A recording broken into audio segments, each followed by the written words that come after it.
Salam, perkenalkan nama saya Verona, salah satu mahasiswa semester 3 di STFT Inti Makassar. Kali ini saya akan membahas tentang gereja dan politik. Kita melihat politik yang sedang berlangsung. Oleh karena itu, saya akan membahas bagaimana gereja menyikapi hal tersebut. Masyarakat sering kali melihat dan memahami politik sebagai hal yang negatif. Penilaian ini tidak terlepas dari sikap dan perilaku yang acap kali diperhatikan oleh para politisi yang justru tidak menunjukkan integritas serta kualitas dalam berpolitik. Politik adalah aktivitas yang diizinkan Tuhan, meskipun demikian ada yang berpendapat bahwa politik itu kotor. Oleh karena itu, pandangan bahwa politik itu kotor perlu diluruskan. Dalam pemahaman umat, politik itu netral, hanya sebagai alat untuk mencapai tujuan politik. Dari kata polis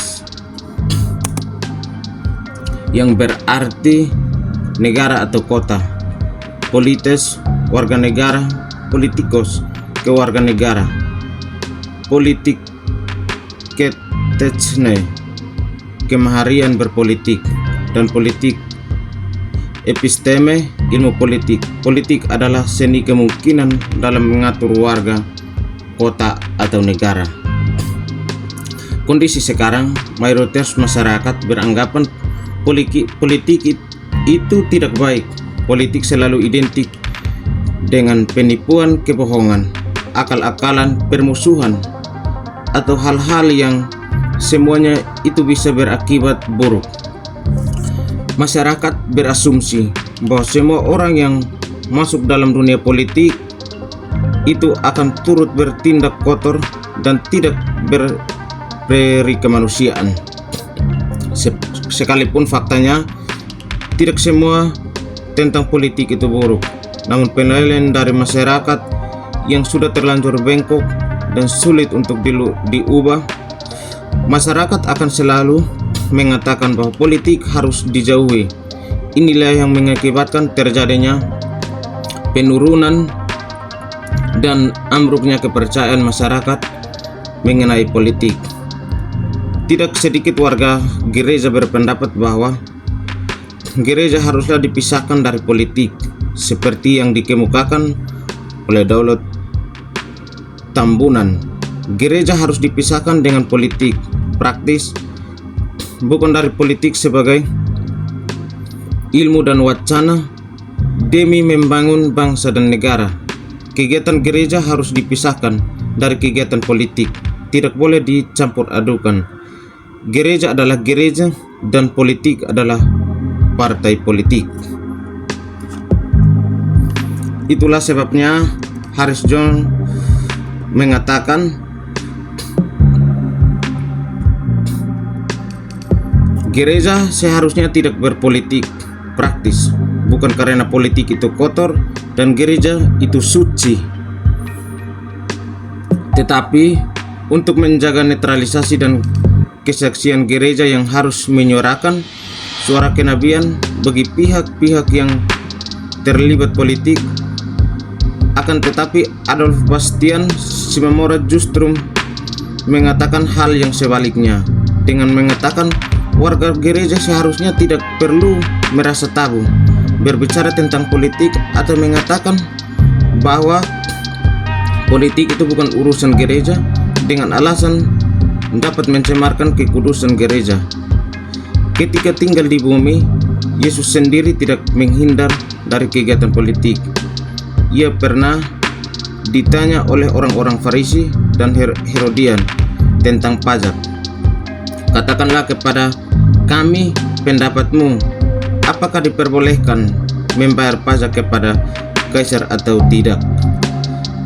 Matius 22 ayat 17. Berikanlah kepada kaisar apa yang wajib kamu berikan kepada kaisar, dan kepada Allah apa yang kamu berikan kepada Allah. Matius 22 ayat 21. Jadi gereja harus memiliki sikap yang jelas dan tegas menyikapi politik praktis.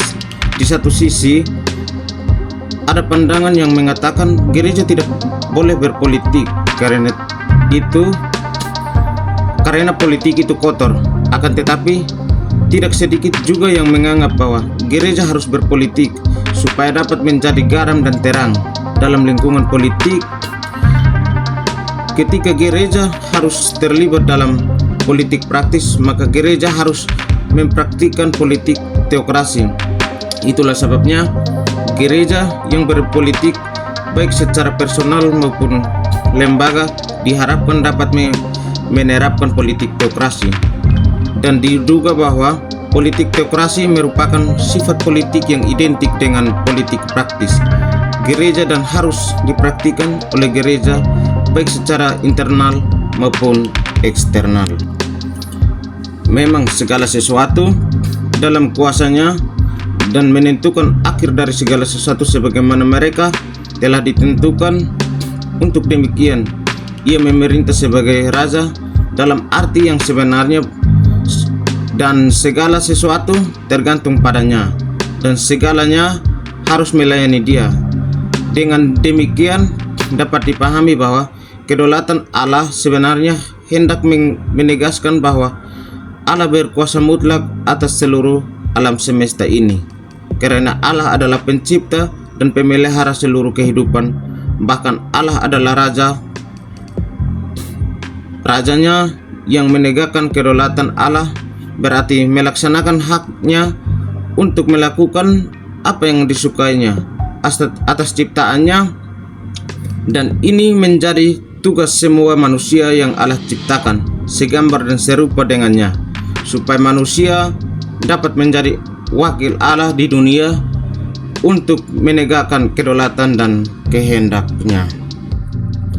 Jika berbicara tentang politik teokrasi, kita tidak berbicara tentang jabatan kedudukan, melainkan kita berbicara tentang melayani satu sama lain.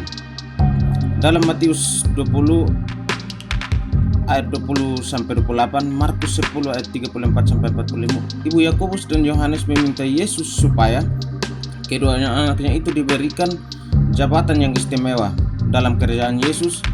Ternyata permintaan Ibu Yohanes ini kemudian mendapatkan respon yang keras dari Yesus dengan menegaskan tentang penderitaannya ayat 23. Bahkan pada ayat 26 dan 27 Yesus berkata, barang siapa ingin menjadi besar di antara kamu, hendaklah ia menjadi pelayan, dan barang siapa ingin menjadi terkemuka di antara kamu, hendaklah ia menjadi hambamu. Permintaan ini erat dengan keinginan untuk menjadi wakil Yesus yang berkaitan dengan dimilikinya kekuasaan memerintah bagi kedua anaknya sebagai konsekuensi dari penempatan mereka di sisi kanan dan kiri Yesus. Inilah yang menjadi pangkat pertengkaran mereka, karena pada dasarnya para murid lain pun sangat menginginkan jabatan dan kuasa tersebut. Di sini Yesus sedang mengajarkan politik kerajaan Allah atau yang disebut politik teokrasi. Politik seperti ini sepertinya sulit dipraktikkan oleh politisi-politisi di negara ini, karena kecenderungan politisi hari ini maunya dilayani dan bukan melayani, maunya jadi bos dan tidak mau jadi pelayan. Prinsip inilah yang juga harus dipegang oleh setiap politisi Kristen supaya ketika menjabat benar-benar mau melayani masyarakat. Yang dimaksud oleh Yesus, seorang pemimpin yang besar adalah seorang pelayan, yaitu orang yang mengadakan pemeliharaan yang mencukupi kebutuhan orang lain, membantu yang mengorbankan milik dan kepentingannya sendiri untuk kepentingan orang lain, yang memiliki sikap altruis, perhatian terhadap kesejahteraan orang lain tanpa memperhatikan diri sendiri, tidak egois, perhatian terhadap diri sendiri tanpa mempedulikan orang lain. orang yang terkemuka adalah hamba, yaitu orang yang mengikatkan dirinya untuk mengabdi bagi orang lain, yang tidak berkuasa atas dirinya sendiri, yang taat, tunduk dan patuh pada aturan untuk melaksanakan dengan sukacita dan sukarela, yang taat mengabdikan diri kepada siapapun yang menjadi tuannya, dan yang tidak memerintahkan gengsi untuk melakukan sesuatu bagi orang lain. Dengan demikian, gereja dalam menjalankan politik teokrasi harus benar-benar dapat menerapkan dalam prinsip melayani seperti Yesus, bukan untuk mencari nama, jabatan, kekuasaan, kemudian dengan arogan melakukan banyak tindakan yang justru merugikan masyarakat. Politik teokrasi menegaskan bahwa gereja bukan hanya berbicara tentang persekutuan orang-orang yang telah diselamatkan oleh Yesus, akan tetapi gereja juga dapat disebut sebagai lembaga politis, dalam hal ini politik teokrasi. Karena bukankah gereja merupakan perwujudan pemerintahan Allah di dunia? Untuk konteks masa kini, sebagai lembaga politik, gereja haruslah melakukan tugasnya untuk memberikan Injil, mengajar, dan melenyapkan berbagai penyakit. Apabila ada gereja yang tidak lagi menjalankan misi ini, maka dianggap gereja itu sebenarnya sedang sakit. Gereja perlu menjalankan 3 misi aktivitas Yesus pada saat di Galilea, yaitu mengajar, berkhotbah, dan menyembuhkan. Dari ketiga hal ini dapat disimpulkan bahwa hendaklah menegaskan tentang kehadiran kerajaan Allah melalui dan oleh kehadiran dan pelayanan Yesus di Galilea. Melalui ketiga aktivitas tersebut, Yesus menyatakan dirinya sebagai pribadi yang sangat berkuasa atau berotoritas. Melalui ketiga aktivitas tersebut, Yesus menyatakan dirinya sebagai Tuhan bagi orang roh-roh, bagi segala roh-roh jahat, dan roh-roh itu tunduk dan takluk di bawah kuasa Yesus. Melalui ketiga aktivitas tersebut, Yesus menyatakan dirinya sebagai pengajar yang jauh lebih berotoritas atau berwibawa dari semua pengajar atau ahli Taurat. Dengan demikian, gereja ketika menerapkan politik teokrasi dalam bingkai berkhotbah, mengajar, dan menyembuhkan penyakit, harus selalu melihat kepada apa yang pernah atau telah dikerjakan oleh Yesus. Muara dari politik teokrasi adalah terciptanya pembaruan yang komprehensif dan menyeluruh untuk mempersiapkan kedatangan Yesus Kristus yang kedua kalinya, dan menegakkan kerajaan Allah di bumi dan langit yang baru. Seperti ketika Yesus melakukan trimisinya, maka hal itu bertujuan untuk terjadinya pertobatan. Pengajaran dan khotbah Yesus bertujuan kepada pertobatan penduduk Galilea dan seluruh umat manusia yang ada di muka bumi ini. Memang dalam Alkitab tidak dijumpai secara gamblang tentang penyataan bahwa Tuhan Yesus memerintahkan gerejanya untuk berpolitik praktis. Namun seperti yang dijelaskan oleh Robert Borong, bahwa walaupun Yesus tidak pernah membentuk gereja atau partai politik, tetapi Yesus aktif melakukan gerakan moral untuk membarui, memperbaiki, bahkan dengan cara-cara damai. Allah tidak melarang umatnya untuk berpolitik, karena sejatinya politik itu dilakukan untuk kebaikan seluruh umat manusia. Politik teokrasi dapat dilakukan dalam 2 bentuk, yakni dilakukan oleh dan di dalam gereja, dan dilakukan dalam ranah politik praktis. Itulah sebabnya dapat dikatakan bahwa gereja secara holistik harus berperan aktif dalam politik, baik secara langsung maupun tidak langsung. Jika dilakukan di dalam gereja ialah dalam gereja jika dapat dilakukan penginjilan dan tindakan-tindakan misi lainnya, termasuk trimisi Yesus di atas yang tadi sudah disebutkan.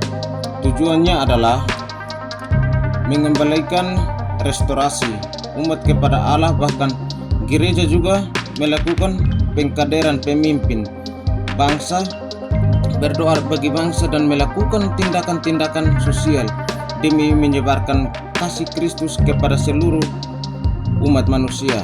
Seperti yang dikatakan oleh Ngelo, politik gereja itu adalah pelayanan untuk memperjuangkan kepentingan masyarakat secara keseluruhan dan keadilan serta kesejahteraan bagi semua orang yang terjalin dengan kepentingan bersama seluruh warga masyarakat.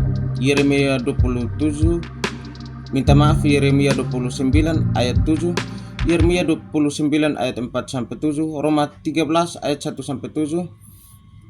Sejatinya gereja harus memperjuangkan kebenaran untuk ditegakkan dengan benar sehingga berdampak pada terciptanya kemakmuran dan keadilan di tengah-tengah masyarakat, dan itulah politik yang harus dikerjakan oleh gereja.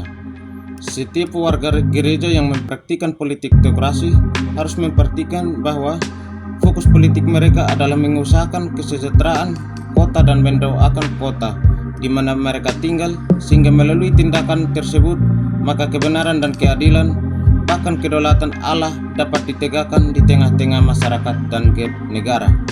Dengan demikian, politik teokrasi dapat dilakukan oleh gereja dengan